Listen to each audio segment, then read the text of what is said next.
ಎಲ್ಲರಿಗೂ ನಮಸ್ಕಾರ. Mix ಆರ್ಟ್ಲ್ಯಾಂಡ್ YouTube ಚಾನಲ್ಗೆ ನಿಮಗೆಲ್ಲರಿಗೂ ಸ್ವಾಗತ. ನಮ್ಮ ಸಂಪ್ರದಾಯದ ಪ್ರಕಾರ ಸುಮಂಗಲಿಯರಿಗೆ ಅರಿಶಿನ ಕುಂಕುಮ ಕೊಡೋ ಸಮಯದಲ್ಲಿ ಬ್ಲೌಸ್ ಪೀಸನ್ನು ಇಟ್ಕೊಡೋದು ಒಂದು ಪದ್ಧತಿ. ಎಲ್ಲದನ್ನು ಬ್ಲೌಸ್ ಹೊಲಿಸ್ಕೊಳ್ಳೋದಕ್ಕೆ ಆಗಲ್ಲ ಅಲ್ವಾ. ನನ್ನ ಹತ್ರ ವರ್ಷಗಳಿಂದ ಸ್ಟಾಕ್ ಇರೋವಂಥ ಒಂದು ಬ್ಯಾಗ್ ಫುಲ್ ಬ್ಲೌಸ್ ಪೀಸ್ ಇದೆ. ಅದರಲ್ಲಿ ಒಂದಿಷ್ಟನ್ನು ಉಪಯೋಗಿಸ್ಕೊಂಡು ತೋರಣವನ್ನು ಮಾಡಿ ತೋರಿಸಿಕೊಡೋಣ ಅಂತ ಅಂದ್ಕೊಂಡಿದ್ದೀನಿ. ಈ ರೀತಿನಾದರೂ ಉಪಯೋಗಕ್ಕೆ ಬರಲಿ ಅಂತ ಬ್ಲೌಸ್ ಪೀಸು, ದಾರ, ಪರ್ಲ್, ಪೆನ್ಸಿಲ್ಲು, ಸ್ಕೇಲು ಮತ್ತು ಕತ್ರಿ ಇಷ್ಟನ್ನು ನಾನು ಇವತ್ತಿನ ವಿಡಿಯೋದಲ್ಲಿ ತಗೊಳ್ತಾ ಇದ್ದೀನಿ. ಆರೆಂಜ್ ಕಲರ್ ಬ್ಲೌಸ್ ಪೀಸನ್ನು ತೆಗೆದುಕೊಂಡಿದ್ದೀನಿ.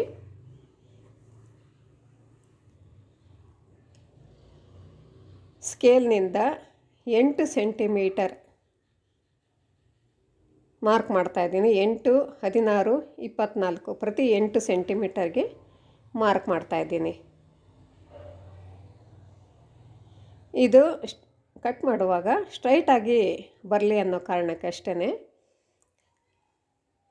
ನನಗೆ ಸ್ಟ್ರೈಟಾಗಿ ಕಟ್ ಮಾಡೋದು ಸ್ವಲ್ಪ ಕಷ್ಟ ಆಗುತ್ತೆ, ಸ್ವಲ್ಪ ಸೈಡ್ ಹೋಗುತ್ತೆ. ಅದಕ್ಕೋಸ್ಕರ ಈ ರೀತಿ ಮಾರ್ಕ್ ಮಾಡಿಕೊಂಡ್ರೆ ಸ್ಟ್ರೈಟಾಗಿ ಈಸಿಯಾಗಿ ಕಟ್ ಮಾಡ್ಕೊಳ್ಬೋದು. 8, 16, 24 ಇದೇ ರೀತಿ ಸ್ವಲ್ಪ ದೂರದಲ್ಲಿ ಮಾಡ್ಕೊಳ್ತಾ ಇದ್ದೀನಿ. ಲಾಸ್ಟ್ ಎಡ್ಜಿನಲ್ಲಿ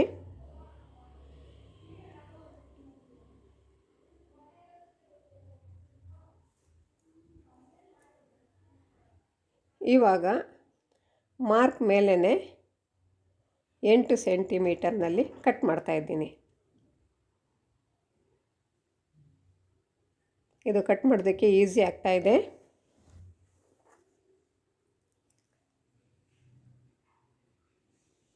ಎಲ್ಲ ಬ್ಲೌಸ್ ಪೀಸ್ಗಳನ್ನು ಬ್ಲೌಸ್ ಹೊಲಿಸ್ಕೊಳ್ಳೋದಕ್ಕೆ ಆಗಲ್ಲ ಅಲ್ವಾ. ಅದಕ್ಕೋಸ್ಕರ ಉಳಿದಿರೋದನ್ನು ಈ ರೀತಿ ಮಾಡಿ ಖಾಲಿ ಮಾಡೋಣ ಅಂತ ಅಂದ್ಕೊಂಡಿದ್ದೀನಿ. ನಾನು ಪಾಲಿಯೆಸ್ಟರ್ ಬ್ಲೌಸ್ ಪೀಸ್ ತಗೊಂಡಿರೋದ್ರಿಂದ ದಾರ ಎದ್ದು ಬರ್ತಾಯಿದೆ. ಅದಕ್ಕೋಸ್ಕರ ಸ್ವಲ್ಪ ಸೈಡ್ನಲ್ಲಿ ಬರ್ನ್ ಮಾಡ್ತಾಯಿದ್ದೀನಿ. ಊದುಕಡ್ಡಿಯಿಂದ ಬರ್ನ್ ಮಾಡ್ಕೊಳ್ಬೋದು, ಆದರೆ ಅದು ಸ್ಟ್ರೈಟಾಗಿ ನಿಂತ್ಕೊಳ್ಳಲು ಸ್ವಲ್ಪ ಅಲ್ಲಾಡ್ತಾ ಇರುತ್ತೆ ಮತ್ತು ಫಾಸ್ಟಾಗಿ ಮಾಡೋದಕ್ಕೆ ಆಗಲ್ಲ. ಅದಕ್ಕೋಸ್ಕರ ದೀಪದಿಂದ ಬರ್ನ್ ಮಾಡ್ತಾಯಿದ್ದೀನಿ.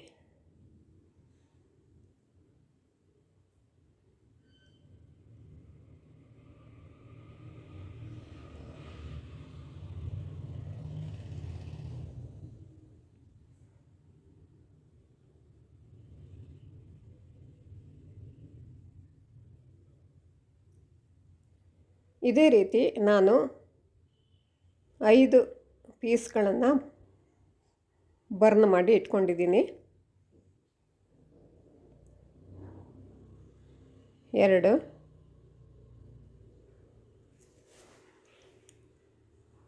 3,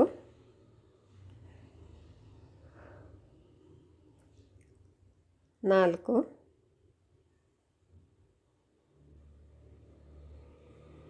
ಲಾಸ್ಟ್ ಪೀಸ್ 5.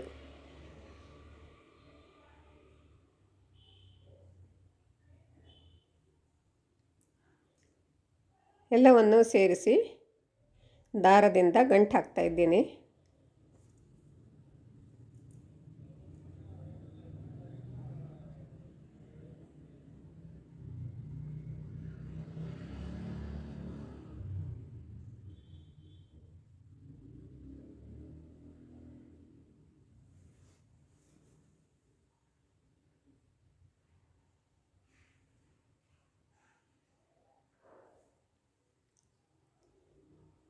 ಇವಾಗ 5 ಪೀಸ್ಗಳನ್ನು ನೀಟಾಗಿ ಜೋಡಿಸ್ಕೋಬೇಕು.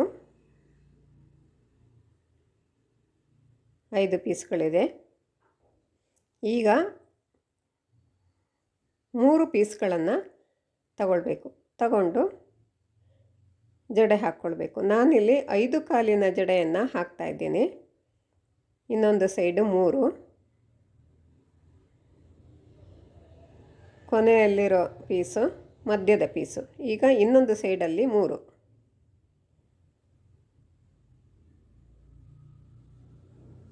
ಬಾರ್ಡರ್ನಲ್ಲಿರೋ ಪೀಸು ಪಕ್ಕದಲ್ಲಿರೋದು. ಇವಾಗ ಇನ್ನೊಂದು ಸೈಡು 3 ಬಂತು. ಒಂದು ಸೈಡು 2, ಇನ್ನೊಂದು ಸೈಡು 3 ಈ ರೀತಿ ಬರ್ತಾಯಿದೆ.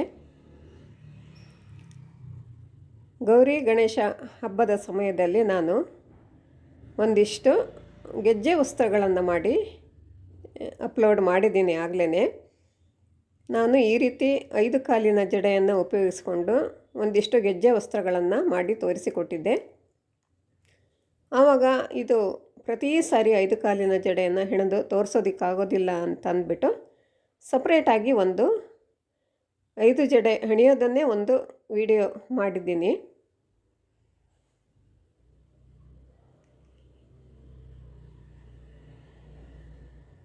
ಇದೇ ರೀತಿ ತೋರಣ ಮಾಡೋದಕ್ಕೆ ಎಷ್ಟು ಉದ್ದ ಬೇಕು ನೋಡಿಕೊಂಡು ಮಾಡಿಕೊಳ್ಬೇಕು.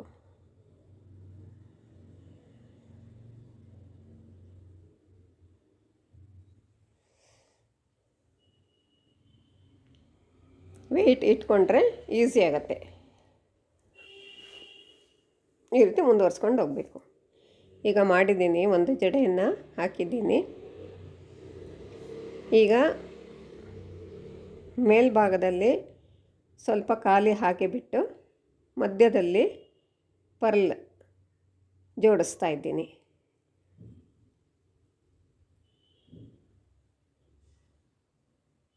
ಮೊದಲು ಈ ಜಡೆ ಹೆಣೆದಿರೋದನ್ನು ಪಟ್ಟಿಗೆ ಜೋಡಿಸ್ಕೊಂಡು ಆನಂತರ ಪರ್ಲ್ ನೀಟಾಗಿ ಜೋಡಿಸ್ಕೋಬೋದು. ಅದು ನೀಟಾಗಿ ಬರುತ್ತೆ. ನನಗಿಲ್ಲಿ ವಿಡಿಯೋದಲ್ಲಿ ತೋರಿಸೋದಕ್ಕೆ ಸ್ವಲ್ಪ ಕಷ್ಟ ಆಗುತ್ತೆ ಅಂದ್ಬಿಟ್ಟು ಮೊದಲೇ ಪರ್ಲ್ ಪೋಣಿಸ್ತಾ ಇದ್ದೀನಿ.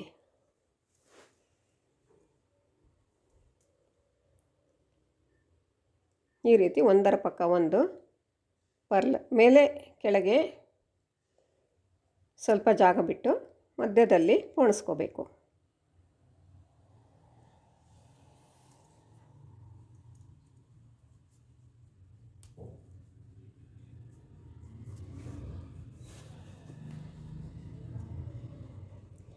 ಇವಾಗ ಪೋಣಿಸಿದ್ದೀನಿ, ಈ ರೀತಿ ಬಂದಿದೆ. ಇವಾಗ ಮೇಲ್ಭಾಗದ ಪಟ್ಟಿಯನ್ನು ಇದೇ ರೀತಿ ಬಾಗಿಲಿನ ಸೈಜು ನೋಡಿಕೊಂಡು ಹೆಣ್ಕೋಬೇಕು.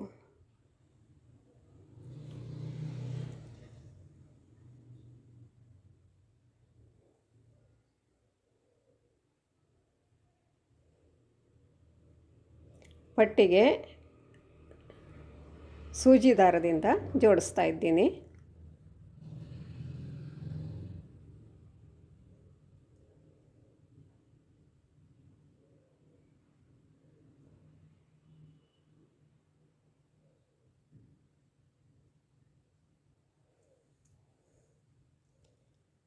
ಈ ರೀತಿ ಸೇರಿಸ್ಕೋಬೇಕು. ಒಂದು 2-3 ಸಾರಿ ಸೂಜಿಯನ್ನು ತೋರಿಸ್ಬಿಟ್ಟು ಕೊನೆಗೆ ಗಂಟು ಹಾಕ್ಕೋಬೇಕು.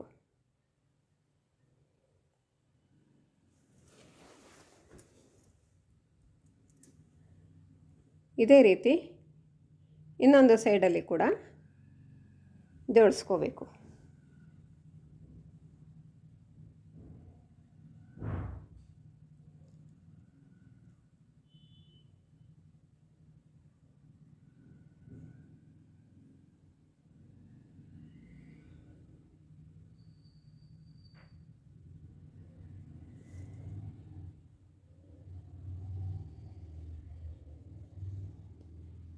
ಈಗ ಮತ್ತೊಂದು ಸೈಡು ಜೋಡಿಸ್ತಾ ಇದ್ದೀನಿ.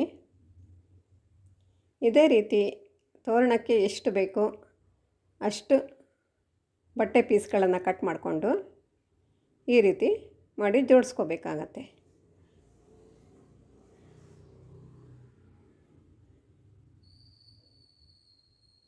ನನಗೆ ಒಂದು ಬ್ಲೌಸ್ ಪೀಸ್ ಆರೆಂಜ್ ಕಲರ್ ಸಾಕಾಗಿಲ್ಲ, ಅದಕ್ಕೋಸ್ಕರ 2 ಬ್ಲೌಸ್ ಪೀಸ್ಗಳನ್ನು ತೆಗೆದುಕೊಂಡಿದ್ದೀನಿ. ಮಧ್ಯದಲ್ಲಿ ಖಾಲಿ ಕಾಣಿಸ್ತಾ ಇದೆ, ಅದಕ್ಕೋಸ್ಕರ ಪರ್ಲ್ ಇಟ್ಬಿಟ್ಟು ಈ ರೀತಿ ಮಧ್ಯದಲ್ಲಿ ಫಿಲ್ ಮಾಡ್ತಾ ಇದ್ದೀನಿ. ಮತ್ತು 2 ಬದಿಗಳಲ್ಲಿ 4 ಪರ್ಲ್, ಮಧ್ಯದಲ್ಲಿ 6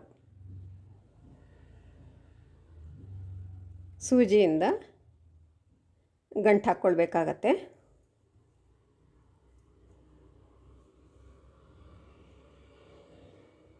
ನಾನಿಲ್ಲಿ ಇಟ್ಟು ತೋರಿಸ್ತಾ ಇದ್ದೀನಿ.